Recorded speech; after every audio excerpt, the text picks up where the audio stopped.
How many instances must God strip away something precious from my life before he feels content? Perhaps God never existed from the outset. My name is Nancy Margaret, and after completing junior college, I worked as a bank employee. Orphaned at a young age, I've been residing with my soul sister, Emma.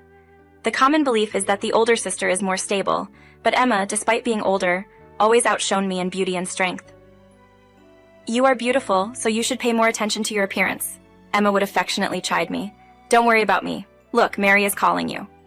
On a peaceful Saturday afternoon, while in the park with Emma, her daughter Mary waved at us from a distance. Amidst laughter, Emma sprinted toward Mary, cautioning her not to touch pill bugs. Emma, employed in the apparel industry, had married a colleague. Saturdays became a ritual for me and Mary to spend time in the park after Emma's husband left for work. Mary's birthday was approaching, and Emma asked if I could join them the following Saturday. Apologizing for disrupting my day off, Emma insisted we always spend time together. She mentioned having someone to introduce to me. I replied with a smile, "Of course, Emma, Nancy over here." Mary, taking my hand, led me to the sandbox. It was a tranquil and meaningful day off, and I believed these days would continue indefinitely. However, the routine shattered the following weekend, a week before Mary's birthday. I received a call and rushed to the hospital. Emma and her husband Walter were already lifeless, a white towel covering their faces. The time of death was 3:05 p.m., and the cause was explained by the doctor, but the words were inaudible. All I knew was that Mary's parents were no longer with us. Emma and Walter had taken a day off to buy a birthday present for Mary and a gift for me. A truck, driven by a dozing driver, collided with their car on the way home. Struggling to comprehend, I heard a faint voice nearby. Mary, with her favorite stuffed animal, stood there asking, "Mom and Dad, why don't they wake up? I've been calling to them, but they've been asleep."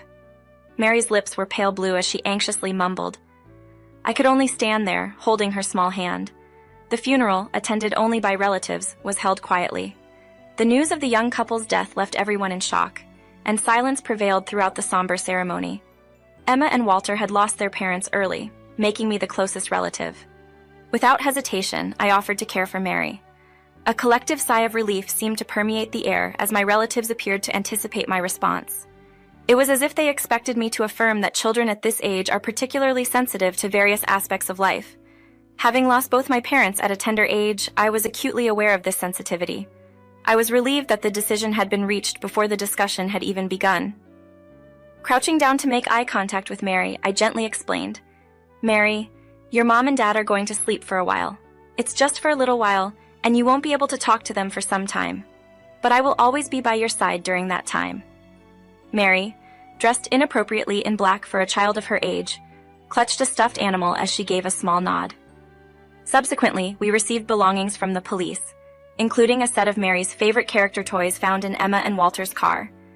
Additionally, there was a small white box from a well-known cosmetics brand. Upon opening it, I discovered vividly colored lipstick, a choice I would never have made for myself.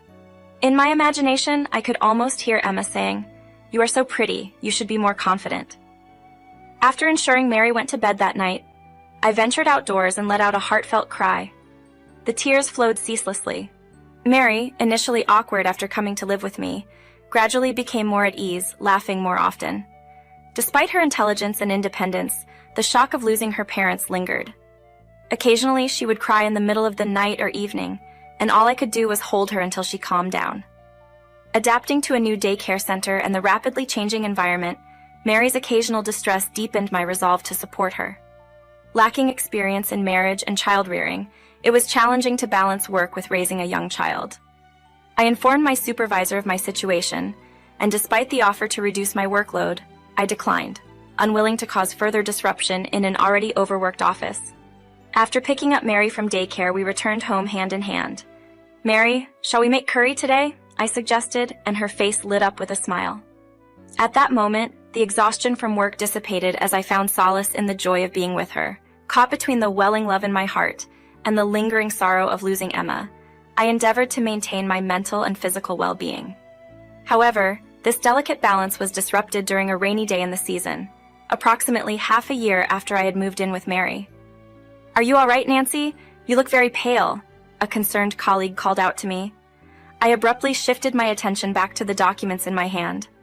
"I'm fine, just a bit distracted," I replied with a forced smile, hastily checking the documents before returning to the computer.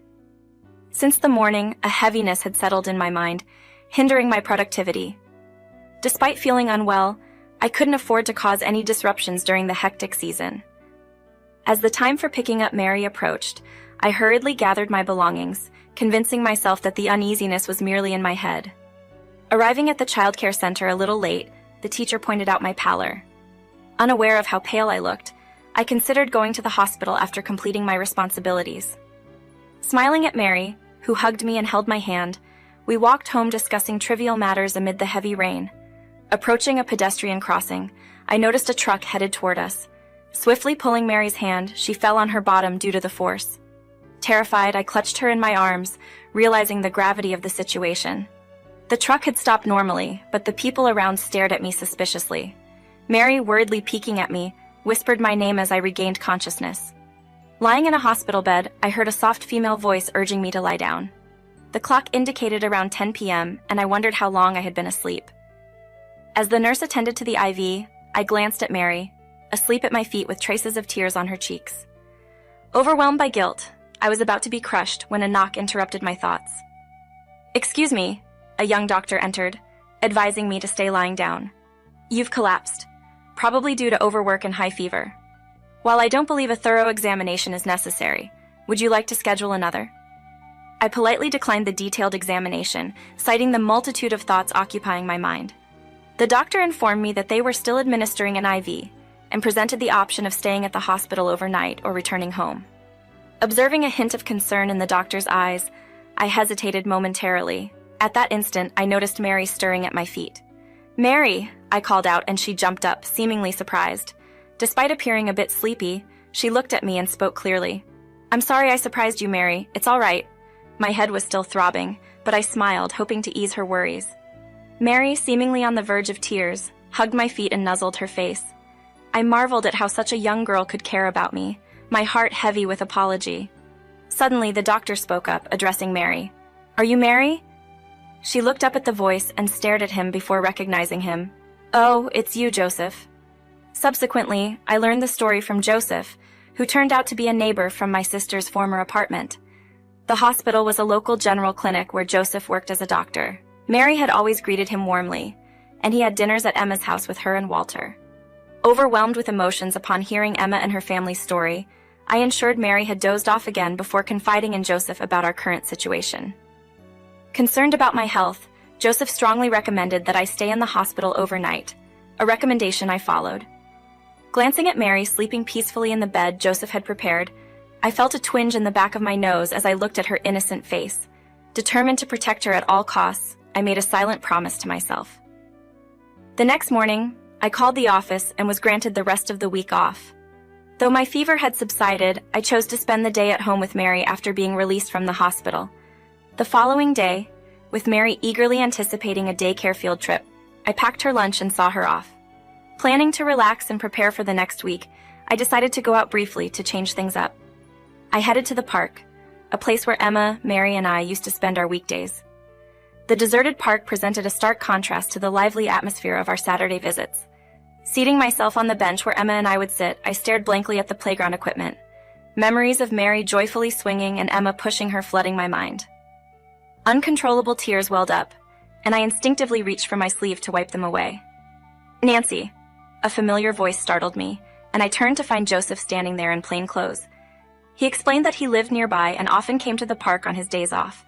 I was too surprised to respond, but he offered me a plastic bottle he was holding. Grateful, I accepted it and moved to the far end of the bench to make room for him. "Do you come here often?" he inquired, and I began to share my memories, mentioning how Emma, Mary, and I frequented the park. Despite hardly knowing Joseph, our conversation flowed naturally. It seemed that because he knew Emma and Mary well, we had much to discuss.